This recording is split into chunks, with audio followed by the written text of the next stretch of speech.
What is this? Divorce papers. Sign them. He divorced his wife right after she delivered quadruplets. Before she could even touch her bobbies. The divorce papers landed hard on the hospital bed. One sharp corner scraped across her trembling fingers as she instinctively reached out. The sting barely registered. Sign it now. His voice was cold, final. I'm done with you, and don't you dare come near me again with those bobbies. Her entire body shook. Tears splashed onto the papers, blurring the ink as she whispered, barely audible. Please, Yimin, we can talk later. Please, I just gave birth. We can. He stepped back like she'd tried to touch him with something filthy. Disgust twisted his face. Beside him stood his mother. Madame Kang. Arms folded, chin lifted, smiling. Smiling like she had waited her entire life for this moment. You finally got what you deserved, Madame Kang said coolly. A barren waste of space. I'm glad my son finally listened to me. She tilted her head, eyes sharp and cruel. He's moving on with a woman of status. You'll survive. In that instant, something inside Nia Carter Kang shattered. Quietly, completely. Her heart didn't just break. It hardened. And in that break, something dangerous awakened. Something that would destroy them all. Besties, before we continue, let me ask you a question. Have you subscribed to our channel? If not, please do so to help this channel build a strong community and tell us where you are watching from in the comments section. It means more than you know. Now let's go back to where it all started. The bathroom floor was cold. Again. Nia sat on the tile, her back against the tub, knees pulled to her chest. The pregnancy test lay on the counter. Negative. Again. Her body refused to listen. Her fingers clenched into fists as silent tears slid down her cheeks. Still nothing. A voice came from the doorway. No surprise. Nia didn't need to look up to know who it was. Madame Kang. Yimin's mother. The woman had never knocked. Not once in the 5 years Nia had been married to her son. She had a key. And she used it like a weapon. No child, no future, Madame Kang continued. A woman who cannot give a man heirs is already dead weight. Please, not today, Nia whispered. But that was before the promotions. Before the late nights. Before Kang, Yimin started believing his own legend. Over the last year, he had changed.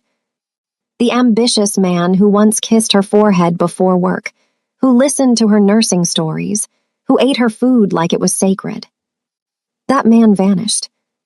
In his place stood someone obsessed with power, image, and fear. He started criticizing her natural hair, said she should straighten it for company dinners. Said she needed to look more polished if she wanted to stand beside a man climbing Seoul's underworld real estate empire. He complained that her nursing scrubs were unflattering. Then there was the smell. It started 6 months ago. A lingering scent of Chanel, number 5 on his collars. Not hers. When she asked, he laughed. You're imagining things, he said. You're insecure lately, it's unattractive. But it wasn't imagination. It was Choi Soo-yeon. She was everything Nia wasn't in his eyes. The daughter of a powerful venture, capitalist with deep ties to Korea's shadow economy. Blonde, 26, raised in penthouses and private clubs. She moved through the world with the careless confidence of someone who had never been told no. She walked into Yimin's firm to purchase a luxury tower in Gangnam, and walked out owning Yimin. When Nia finally became pregnant, it felt like a miracle. The doctor smiled. Not 1, he said, 4. Quadruplets. 3 girls. 1 boy. Nia cried. She thought this would save them. She thought Yimin would look at the ultrasound, see the tiny heartbeats, and remember who they used to be. Instead, his face went pale. How are we supposed to maintain our lifestyle with 4 kids? He asked. In that moment, he had already left. He was just waiting for the delivery.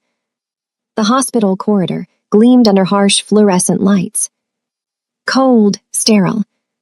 Kang Yeeman stood frozen outside the delivery room. 32 years old, but his face looked 10 years older. Inside, Nia had just delivered 4 healthy bobbies after 18 hours of labor. Twice, her heart rate had dropped so low the nurses panicked. Yeeman never went inside. He didn't hold her hand, didn't ask if she was alive. Instead, his phone buzzed. Soo-yeon. Is it done? I'm waiting at the signal. Don't make me wait, you promised. She was in a suite that cost more per night than most people made in a month. She had spent weeks whispering in his ear. That men like him deserved women who understood ambition. Women from the right families. Women who could open doors. Not women who fixed broken bones for a living. A nurse stepped out, smiling. Congratulations, Mr. Kang. 4 perfect bobbies. Your wife is asking for you. He nodded. Mechanically. He walked into the room. Not as a father, but as an executioner. Nia lay propped against white pillows, skin glistening with sweat, exhaustion etched into every breath. 4 tiny bundles rested in clear bassinets around her. She looked up, eyes shining. Yeeman, she whispered, reaching for him. Come see them, they're perfect. He stayed by the door. Reached into his jacket. Didn't pull out a gift. He pulled out papers. We need to talk, he said. I can't do this anymore. This marriage, this life, it's not what I want. The monitor beside her bed beeped faster. I'm saying it's over. I want a divorce. He tossed the papers onto the bed. They landed beside their newborn son. I've met someone else, someone compatible with where I'm going. You're doing this now, Nia whispered. I just gave birth to 4 children. Who is she? It doesn't matter, he lied. Just sign, I'll pay support, I'm leaving. Nia stared at him. Really looked. And finally saw the stranger. Get out, she said, her voice turning to ice. Get out. And when my lawyer calls you, you'll learn exactly how expensive this decision is. He walked away. Relieved. Believing he had chosen freedom. He had no idea he was walking off a cliff. 3 months passed. For Nia Carter-Kang, time dissolved into exhaustion. Days blurred into nights filled with feeding schedules, crying fits, and healing pain that never fully left her body. Her C-section scar burned every time she stood too long, but standing was not optional. 4 bobbies did not wait. Bills did not wait. Sleep did not come. She learned how to balance 2 bottles in one hand while rocking a bassinet with her foot. She memorized which baby cried from hunger, which from gas, which from needing to be held. She went back to work before her body was ready. 12-hour shifts. Hospital lights that felt just as cold as the day she was abandoned in one. Her nurse's salary barely covered diapers and formula. Every dollar was calculated. Every meal was stretched. But she never missed a feeding. Never missed a doctor's appointment. Never missed a moment where her children needed her. She cried alone, quietly, in the shower. And then she got up. Every time. For Kang Yeeman, the same 3 months were filled with illusion. The penthouse Soo-yeon insisted they rent consumed nearly half his monthly income. Glass walls, imported Italian furniture, a skyline view that looked impressive but felt hollow. Invoices stacked on the marble counter like silent accusations. Babe, Soo-yeon said one afternoon, emerging from the bedroom dressed in silk. We need to talk about a summer place. Yeeman rubbed his temples. A summer place. The Hamptons, she replied casually. Ashley's husband just bought her one. It's embarrassing that we're still renting. The Hamptons house is $3 million, he snapped. I'm paying child support for 4 kids. The partnership bonus hasn't cleared. She looked at him like he'd spoken a foreign language. Then make more money. Her voice hardened. A man like you shouldn't be penny pinching. Richard would have bought it already. Richard, the billionaire she was always comparing him to. Maybe I should have stayed with him, she added lightly. At least he understood what it takes to keep a woman like me. I have options, Yi-min. Don't forget that. Silence swallowed the penthouse. He missed the smell of Nia's cooking. Missed the way she rubbed his shoulders without asking for anything in return. Missed laughter that wasn't transactional. His phone buzzed. An email. Subject, urgent Nia Carter-Kang legal update. Annoyed, he opened it. Probably another demand. Then he read the first line. And read it again. His blood drained so fast his knees buckled. Yi-min, you need to sit down. Nia's legal team has contacted us. Her maternal uncle, Lee Hyun-woo, the one she rarely spoke about, passed away last month. He left his entire estate to her. Yi-min scrolled. Hands shaking. Preliminary valuation. Approximately $500 billion USD. Yes. Billion. Nia Carter-Kang was now one of the wealthiest women on the planet. His phone slipped from his hand and shattered against the marble floor. 500 billion, he whispered. Soo-yeon looked up from her phone. What is it? Did your card get declined again? He looked at her. Really looked. The fake tan. The hollow eyes. The endless appetite for more. Nia inherited money, he said. Her ears perked up. How much? Billions. The room went silent. Oh, she smiled slowly, so we can stop paying child support. No, he said hoarsely. You don't understand, she owns everything. He tried to call. Blocked. He tried to show up at her apartment. Security turned him away. 2 days later, he received a summons. Not to court. To the headquarters of Kang and Han Development. His firm. He straightened his suit. She wouldn't dare humiliate him publicly. Surely she wouldn't keep the children from their father. The boardroom doors opened. The senior partners were not seated at the head of the table. Nia was. She wore a tailored white suit. Her natural hair was styled in intricate braids, adorned with subtle gold cuffs. She didn't look tired. She didn't look broken.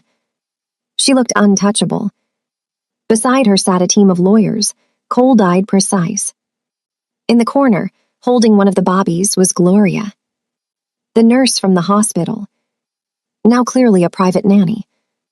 You look incredible, Yi-min said weakly. I'm so happy for you, for us. Sit down, Nia said calmly. The weight of her voice forced him into the chair.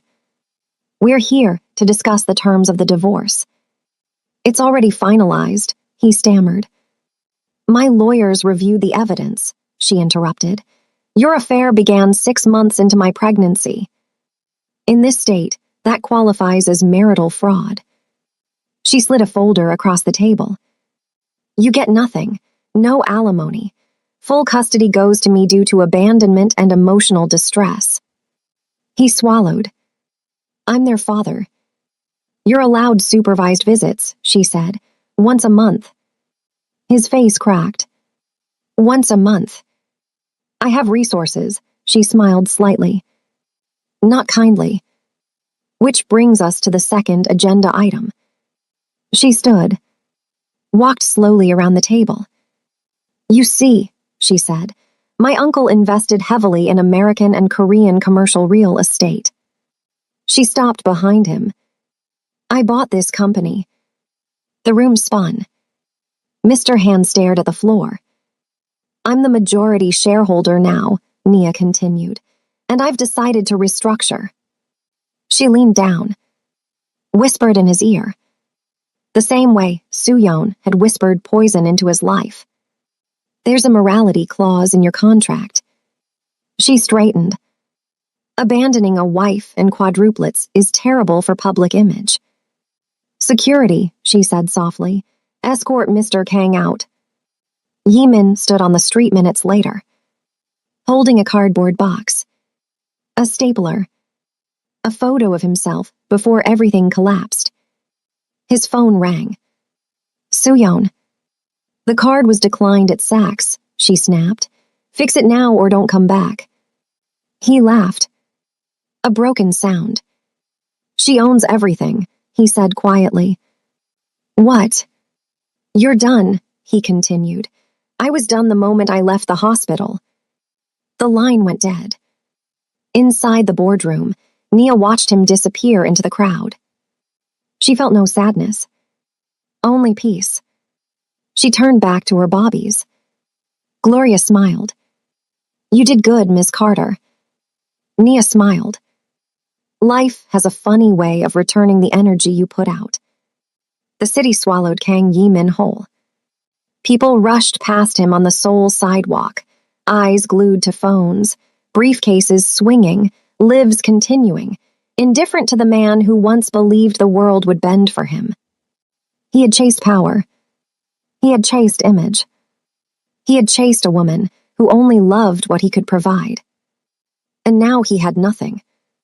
No family. No status. No place to go.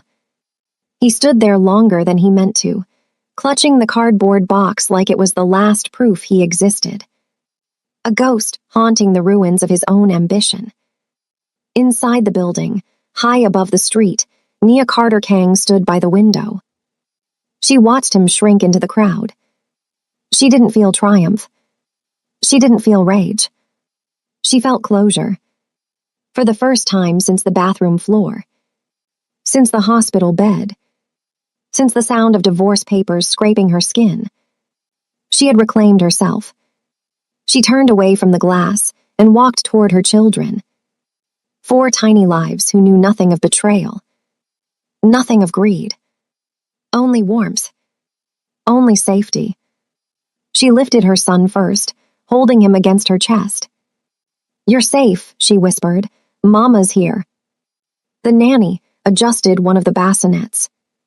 Ms. Carter, Gloria said gently. The lawyers confirmed. Everything's finalized. Nia nodded. Thank you. Gloria hesitated. Do you feel anything about him? Nia thought for a moment. I feel grateful, she said honestly, that he showed me who he was before I spent my entire life shrinking myself to fit his shadow. She looked down at her daughters. And I feel determined that my children will never confuse love with control. Across the city, Soo-yeon stood in front of a mirror, staring at herself like she was calculating a loss. The penthouse was silent. Too silent. Her phone buzzed. A message from Richard. Heard things didn't work out. Busy now, take care. She scoffed. Blocked.